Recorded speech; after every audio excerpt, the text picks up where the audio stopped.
Olá, irmãos! Nós estamos em processo de eleição de oficiais na nossa igreja e esse vídeo é um vídeo instrutivo acerca das bases bíblicas do oficialato diaconal, que é o que nós falaremos mais propriamente, e as instruções para a eleição. O propósito desse vídeo é que você gaste algum tempo revendo o ensino bíblico sobre o oficialato e, no caso, o oficialato diaconal. Você gaste algum tempo após ouvir esse vídeo, assisti-lo, orando e considerando os nomes disponíveis para serem indicados, e que após esse tempo, então, você faça a sua indicação para que seja este nome analisado pelo conselho e encaminhado assim para a Assembleia no dia que houver a votação. Nós vamos falar primeiramente sobre a estrutura da igreja, a origem do ofício, a qualificação dos diáconos e no finalzinho sobre o processo diaconal, sobre como ele funciona. Na estrutura da nossa igreja, da igreja presbiteriana, nós temos dois oficiais, né? De uma igreja local nós temos o pastor e os presbíteros, e também temos os diáconos. O pastor com os presbíteros formam o conselho da igreja e os diáconos formam a junta diaconal. E estes dois órgãos são os órgãos responsáveis por conduzirem a igreja, pastorear a igreja e estarem na frente, dirigindo a igreja. Então nós temos o conselho e nós temos a junta diaconal. Conselho composto pelos pastor ou pastores e presbíteros e a junta diaconal pelos diáconos. No nosso caso aqui, nós vamos falar hoje mais especificamente dos diáconos e nós vamos então ver que as funções do diácono são a assistência dos necessitados e o zelo pela ordem dos trabalhos da igreja e das dependências da igreja. As funções do presbítero, que são mais relacionadas ao governo espiritual, o pastoreio da igreja, são o ensino da palavra, o pastoreio espiritual, a administração civil da igreja. Mas nós vamos nos deter mais no diácono e na sua função. Quando surgiu o ofício diaconal, né? O diaconato surgiu lá em Atos 6, com um problema que ocorreu na igreja. Logo no princípio da igreja, os apóstolos, em número de 12, não eram suficientes para poder ajudar toda a igreja em todas as necessidades. Eles tinham que pregar, eles tinham que ensinar, evidentemente eles precisavam de tempo para eles mesmos, de gastar em oração e consagração pessoal, mas eles também atendiam às necessidades físicas da igreja. E aconteceu que, como a igreja cresceu muito e era muito grande, algumas pessoas, algumas viúvas, no caso, e viúvas de descendência grega, né, que eram viúvas judaicas, né, judias, mas que eram de outros países, elas não estavam sendo bem assistidas. Estava havendo até um erro na priorização de umas em detrimento de outras. Então, os apóstolos, vendo esta falta, né, de mão de obra, eles decidem não eleger mais apóstolos, ou escolher mais apóstolos, ou ordenar mais apóstolos. Eles decidem criar uma outra função na igreja. E assim eles criam esta função, que nós chamamos de oficialato, que é chamado o diaconato. Então o que eles dizem? A igreja deve escolher, ou seja, é a igreja que escolhe, não são os apóstolos que impuseram. Eles falam, é a igreja que deve escolher homens para servir as mesas, ou seja, eles seriam o servidor. A palavra diácono quer dizer ministro, servidor, é um servo. Ele faria exatamente esse serviço que os diáconos, os diáconos fariam esse serviço que os presbíteros, os apóstolos, não estavam podendo fazer. Veja que os apóstolos, eles dizem assim, estes homens que vão ser escolhidos para isso, eles precisam não ser homens dispostos, homens com muita energia física. Veja as qualificações que eles dizem. Eles sejam de boa reputação, cheios do Espírito Santo e de sabedoria. Então veja, 3 qualificações que os apóstolos colocam para essa primeira eleição de diáconos. Boa reputação, boa índole, bom caráter, bom testemunho, que não tenha nada que o desabone, ou que não dê mau testemunho, né? Que seja cheio do Espírito Santo, ou seja, alguém fervoroso, que vive a sua fé, que ama o Senhor Jesus e mostra isso e que vive no espírito de oração, de consagração, e alguém que tenha sabedoria e possa servir na igreja, sabendo administrar, não necessariamente a sabedoria para pregar e para ensinar, porque isto era o ofício dos apóstolos, mas sabedoria para cumprir a sua função. Os apóstolos, então, eles estabeleceram o número de diáconos. Eles dizem, nós vamos eleger 7 diáconos. E eles, depois de eleitos, né, foi a igreja que escolheu, foram os apóstolos que ordenaram estes homens.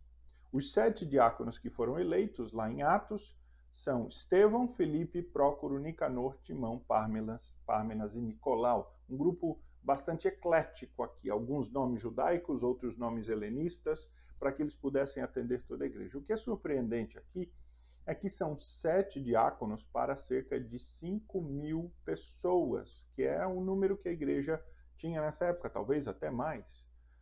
E talvez nós achássemos que sejam poucos, né? Poxa, 7 diáconos só para atender a 5.000, mas a Bíblia diz que estes homens eles eram cheios do Espírito Santo. Irmãos e irmãs, a qualidade mais importante realmente para que alguém exerça um ofício na igreja, ofício de liderança, pastorado, presbiterato, diaconato, é que sejam realmente homens cheios do Espírito Santo. Se eles forem cheios do Espírito Santo, homens que vivem na presença do nosso Deus e do Senhor Jesus Cristo, e que têm fervor da sua fé, e que vivem a sua fé, dão bom testemunho, então, mesmo que eles não sejam os mais conhecedores do ofício, eles vão se desenvolver nele. Mesmo que eles não, em princípio, saibam desenvolver o ministério, mas embora tendo o dom, o farão, porque o Espírito Santo os conduzirá.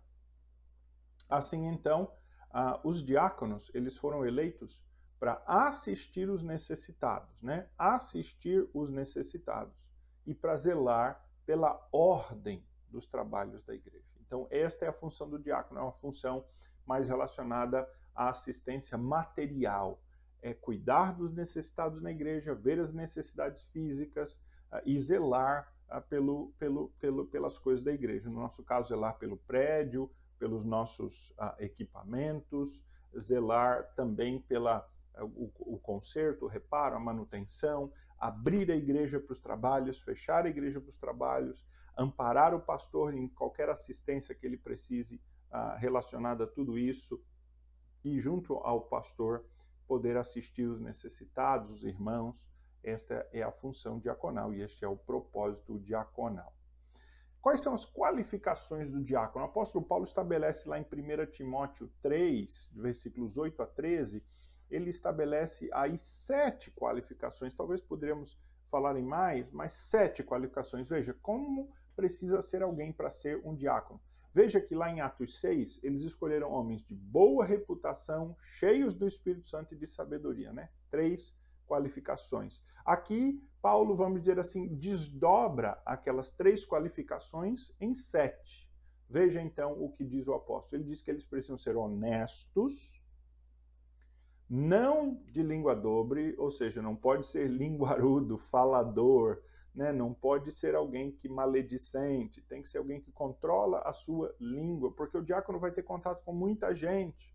Ele vai saber as necessidades de uma família, vai poder ajudar. Ele precisa ser alguém discreto. Não dado a muito vinho, ou seja, não pode ser alguém, um beberrão. Não cobiçoso de torpe ganância. Ele mesmo não pode ser alguém cobiçoso. Por quê? Porque ele vai trabalhar com recursos e administrar recursos e ceder recursos. E ele não pode ficar fazendo juízo de quem merece, quem não merece, quem é digno, o que ele merece, como ele não pode ser alguém, ele tem que ser alguém, portanto, aberto de coração. Ele não pode ser alguém que tem ganâncias, que tem ambições. Ele não pode, ele deve guardar o mistério da fé numa consciência pura, ou seja, ele deve ser alguém que segue a santa e boa doutrina com uma vida pura. Ele é alguém que zela pelo bem da sã doutrina e que vive e pratica isso.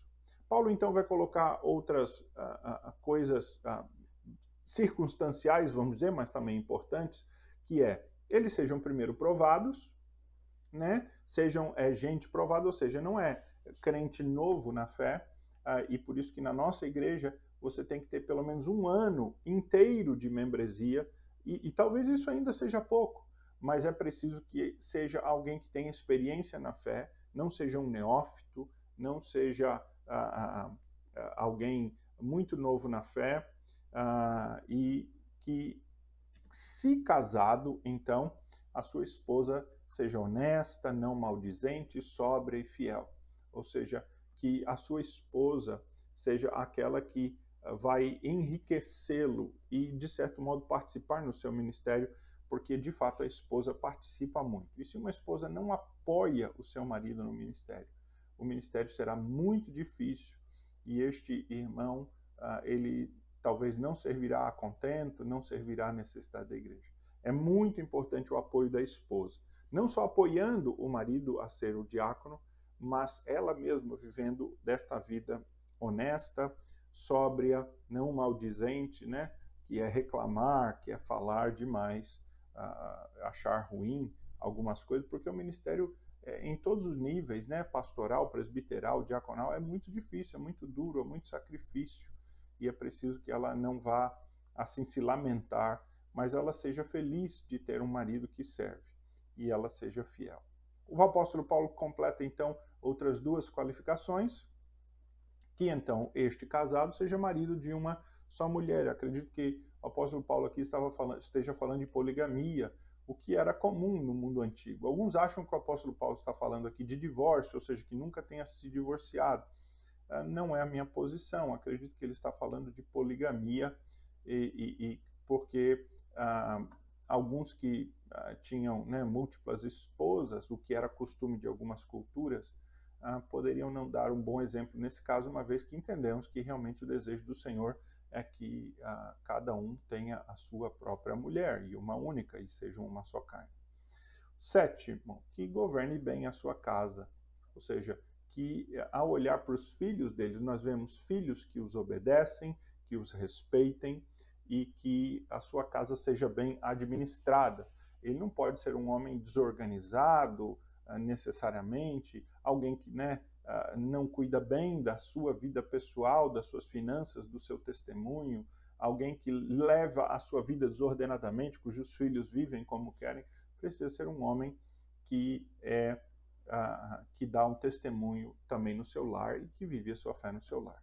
Então, honesto, que não seja, que não fale muito, que não seja beberrão, que não seja ganancioso, né? Que guarde uma vida pura, boa doutrina, seja zeloso da boa doutrina, marido de uma só mulher com uma mulher piedosa e que governe bem os seus filhos e a sua casa. Essas são qualificações de excelência, irmãos, viu? Mas quanto mais alguém for excelente nessas qualidades, mais ele servirá ao Senhor.